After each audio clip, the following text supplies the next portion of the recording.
I am Lunith, and welcome to a video about my practice. Today we will be going through what does my practice entail. What do I do? When I say I do witchcraft, what am I doing exactly? So let's get into it.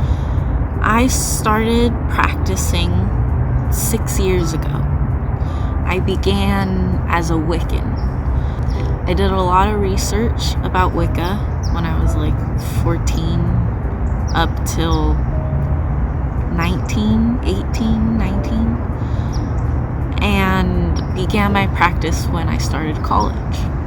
The reason why I really connected with Wicca at that time was because I wanted to connect to something greater than myself and the world, earth, and Wicca's very nature-based, so it seemed like it fit for me.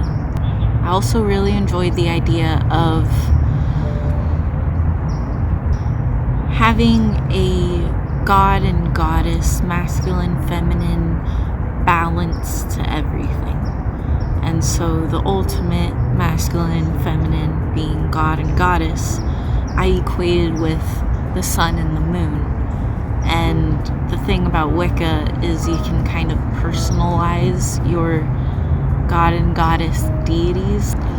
The thing about Wicca is there's no set rules. There's no book to follow. There's no deity that must be worshipped in order for you to be Wiccan. You worship the earth. You worship Mother Nature. You worship the masculine and feminine and everything, including nature. And so I really enjoy that kind of personalized feel of the god and goddess can be who I believe the god and goddess to be. So I really connected with it at that time. These days, I don't connect with Wicca anymore. I consider myself a secular witch. I want to believe in a god. I want to believe in a deity. I want to believe in something higher than myself. But I'm not sure that it exists. But when I feel like it exists, I just see it as the universe, the bigger picture, bigger than Earth. It's everything. So I just call it the universe. And that's where I'm at right now. And one of the theories I enjoy about deities is that they are different masks, different identities, that the universe, the singular greater thing, comes to you and connects with you through these different identities, through these different gods and goddesses. And so that's why I feel like a lot of people connect with certain deities and worship those deities, and that's the way the universe communicates to them. But for me, I don't really connect with any specific deity like that. I just connect to the bigger picture, the whole universe. So that's the deity and universe religion portion of this video. I have altars. They are not altars that worship deities. They are altars that worship me and my practice and the universe. So I have 5 altars, but 3 like pretty main altars. The first one being my main altar. I don't have a name for it other than it is my main altar.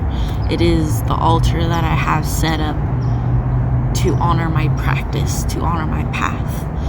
It's set up in a Wiccan way with the god and goddess, masculine, feminine, feminines on the left, masculines on the right type of deal.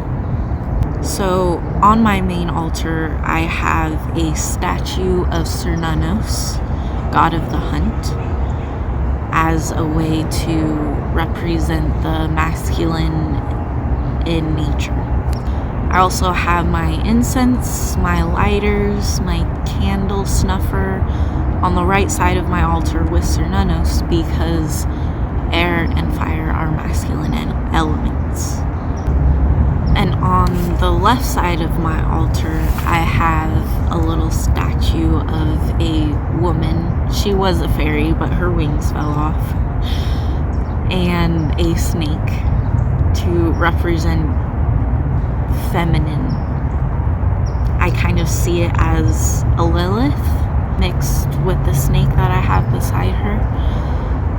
And that is just the representation I chose of goddess for my left side of the altar. And on my left side, I have seashell, rose quartz, flowers. It's very earthy and water based because those are feminine elements. And in the center of my altar, I have a candle, a pentacle, and my tarot deck. This is very spirit center based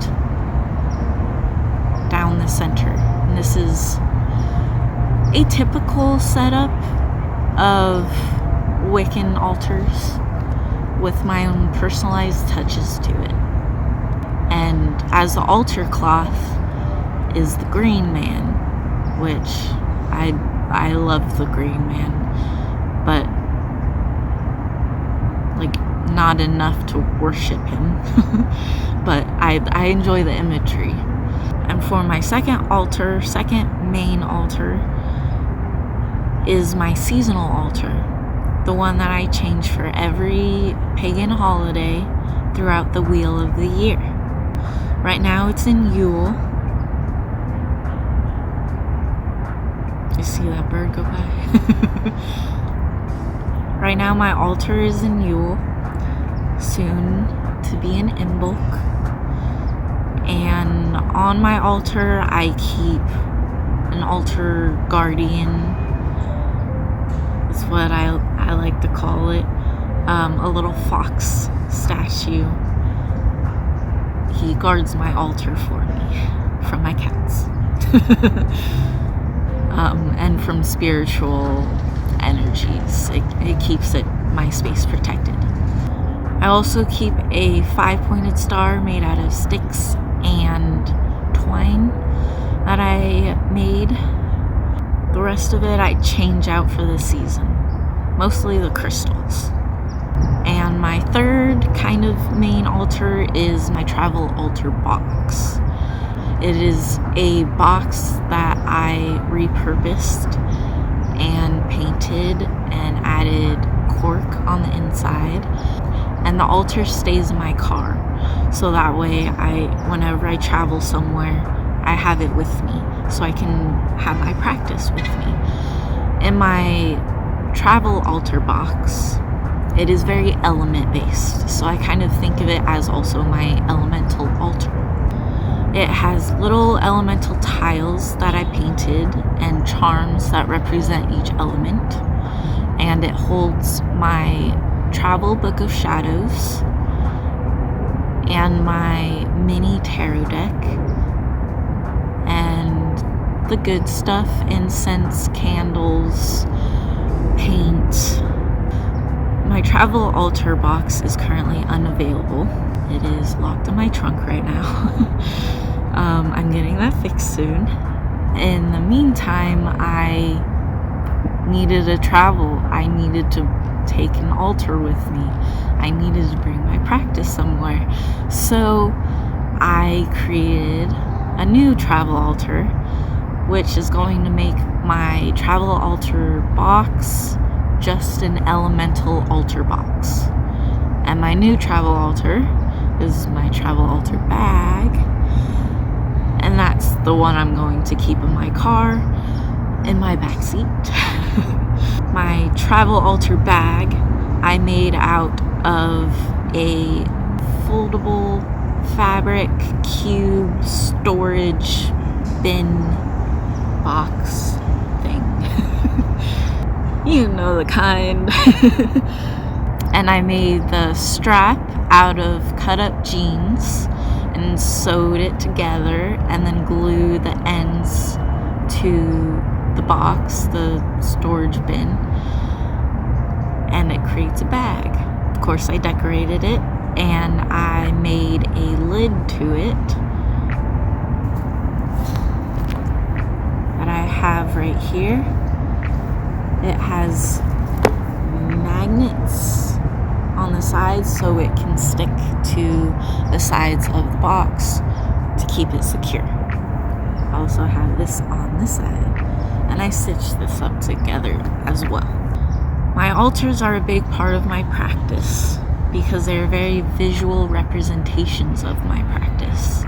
I'm a visual person. I like to see things. Like, my room is so full of stuff because seeing all of this stuff gives me memories. And so seeing my altars gives me memories of creating the altar, of why I created the altar, of why I still keep this altar and clean it and update it, cleanse it, protect it. They are my sacred spaces. They are the spaces I feel safe to practice in. And that is why I have them. Another big part of my practice is keeping my Book of Shadows. Now, I like to start with explaining why I use the name Book of Shadows and not a grimoire. I choose Book of Shadows because, to me, a grimoire is full of information that you want to pass down to other people.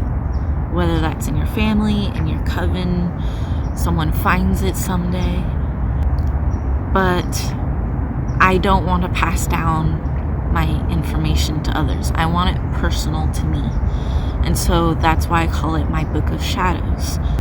Because it's a personal journal and log of everything pertaining to my practice.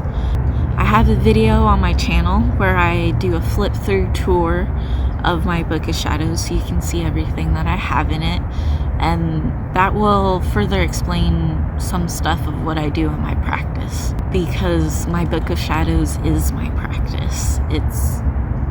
It holds all of my spiritual, magical information, and I love it. I have it right here. I love working in my Book of Shadows. It's a mix of like art time and meditation. Just writing things down just feels so good, you know? So, what is magic to me? What does magic mean? Obviously, I don't have telekinesis as much as I wish I could. So, what is it for me?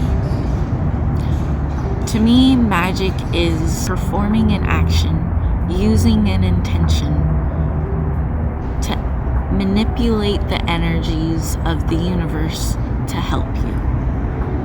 I am not quite sure that I believe in these energies and that they can be manipulated, but when I do believe it, when I do feel it, that's what I believe.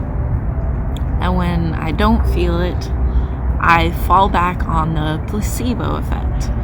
Because if I perform a spell, if I think this crystal is going to help me with this thing, then it will, because I believe it will.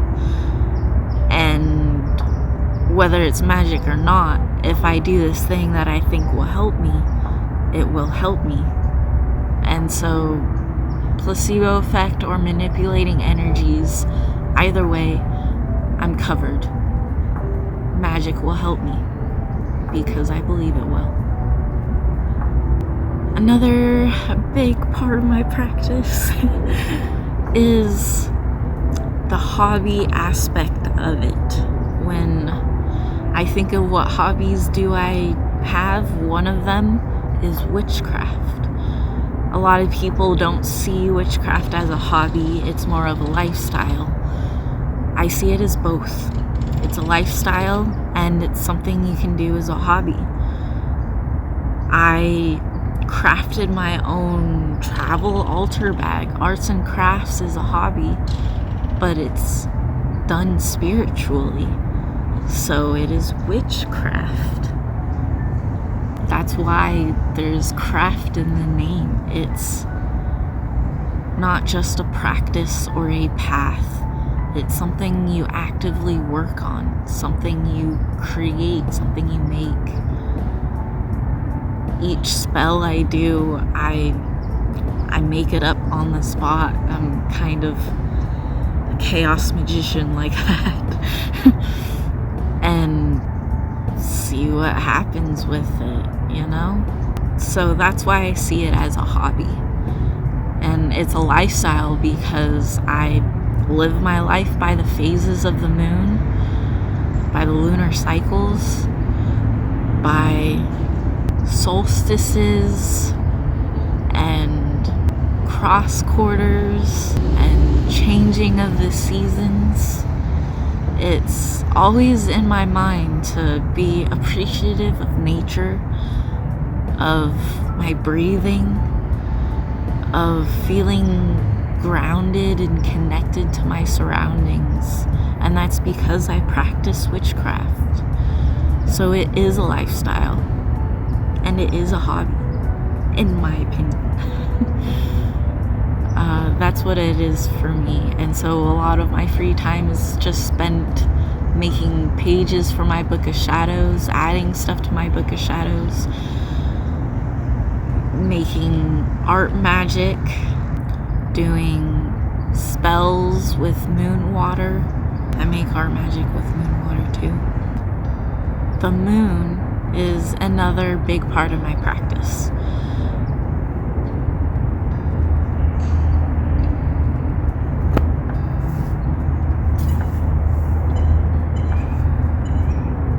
I work with the moon constantly because the moon is constantly changing.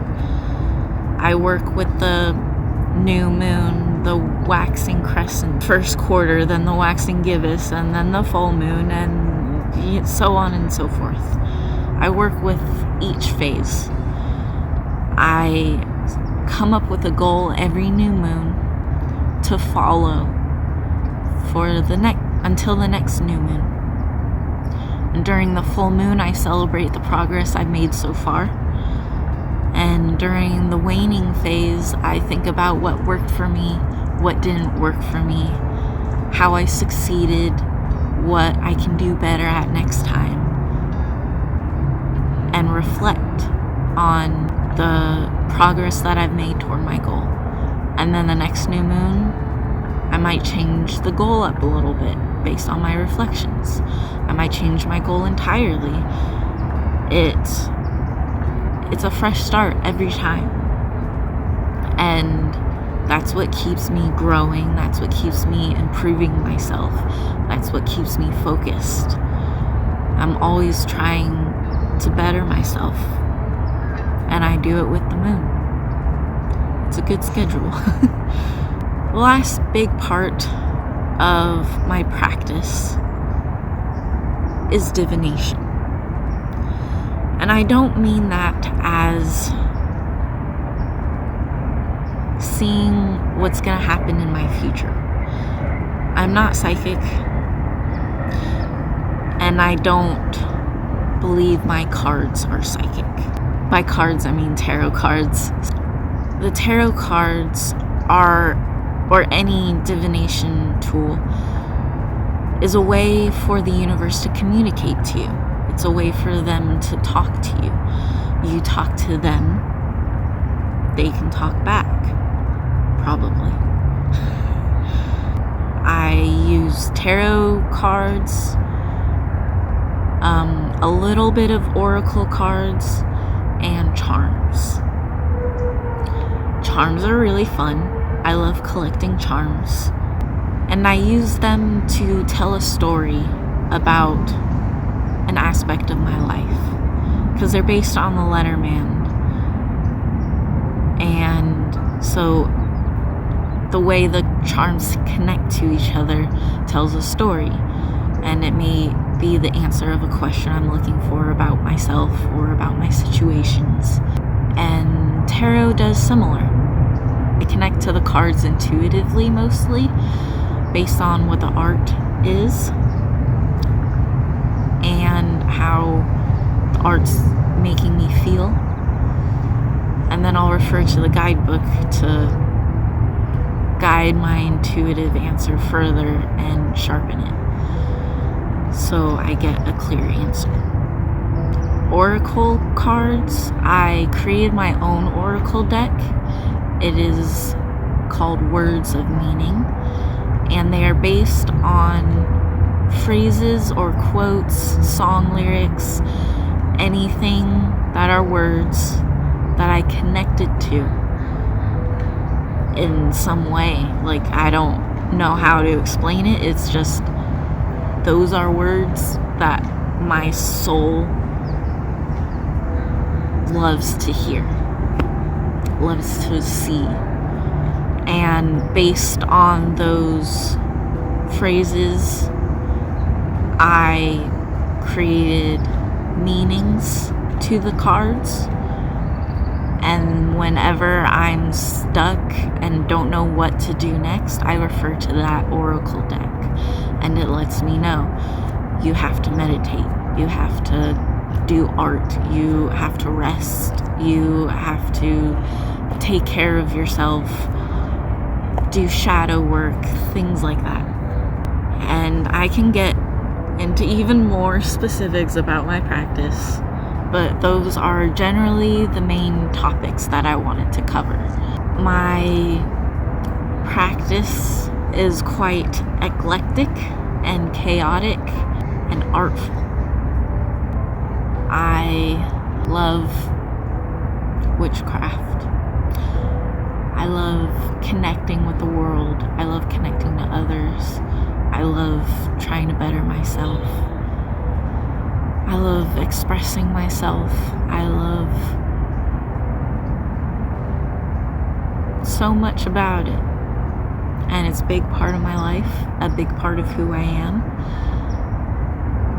And I'm glad I get to share this with you all. Let me know if you have any questions about anything or what your practice is like. Comment below.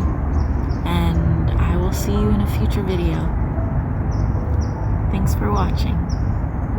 Bye-bye.